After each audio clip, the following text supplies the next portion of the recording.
Tendance Ouest. Nous sommes installés à quelques mètres de l'église. Notre second invité, c'est le père Paul Vigourou, postulateur de la cause de béatification du père Jacques Hamel. Bonjour. Bonjour monsieur. La dénomination est bonne? Oui, tout à C'est comme fait. ça qu'on dit. Avant de parler de votre mission, on est à quelques mètres, je le disais, de l'église où cet attentat a été perpétré. Évidemment, un lieu saint, un lieu important pour les chrétiens. Dans quel état d'esprit vous vous trouvez, vous, un an après ce drame? Ce qui est fort aujourd'hui, c'est le contraste qu'on va ressentir entre la manifestation importante d'aujourd'hui et puis le père Hamel, qui était un homme simple, qui vivait simplement son ministère quotidien de prêtre en paroisse, qui nous rappelle à l'essentiel, la vie, c'est d'aimer jusqu'au bout. Voilà. Mon père, vous êtes, donc je le disais, postulateur de la cause de béatification du père Jacques Hamel. Est-ce que vous pouvez concrètement, pour ceux qui ne savent pas ce que ça veut dire, pour ceux qui ne connaissent pas, nous expliquer votre mission? Ma mission, c'est d'aujourd'hui de superviser l'ensemble de la procédure juridique, canonique, en vue de la béatification du père Jacques Hamel, suivre les auditions, voir que tout se passe correctement, pour constituer un dossier qui sera envoyé après à Rome, à la Congrégation pour la cause des saints, qui elle-même étudiera le dossier qui sera envoyé pour émettre un avis qui sera soumis à l'approbation du pape. Pour être très concret, d'abord, une question. Vous agissez sur ordre du pape François?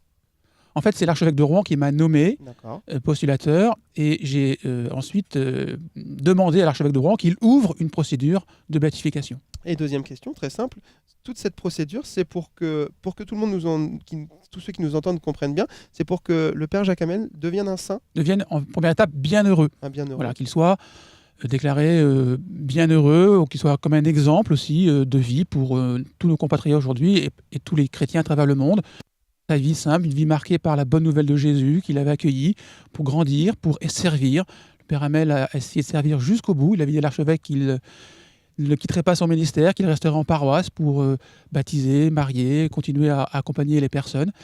Voilà, c'est cela aussi ce beau moment. Alors je ne sais pas si vous pouvez vous exprimer là-dessus, s'il y a un secret quelconque autour de ça, mais sur votre enquête, on peut l'appeler comme ça, qu'est-ce que vous avez retiré depuis le début sur la vie du père Jacques Hamel? En fait, l'enquête est secrète. L'enquête est secrète pour que tous ceux qui veulent parler puissent parler en vérité, et pour que ceux qui écoutent sereinement, sans pression, et que tout se fasse dans la tranquillité. Donc il ne faut pas dire grand-chose de tous ceux qui ont déjà parlé, en plus de tout ce qui a été déjà public, bien sûr.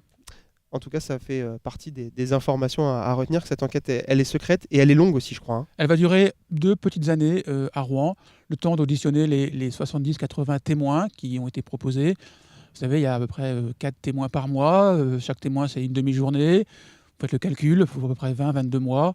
Et donc, je pense que le dossier sera prêt pour le premier semestre 2019. Une dernière petite question. Souvent, quand il y a ce genre de drame, quand il y a ce genre d'événement, on a tendance à entendre des voix qui s'élèvent pour une béatification rapide, pour une béatification immédiate. Bien évidemment, on le rappelle, ça ne peut pas se passer comme ça.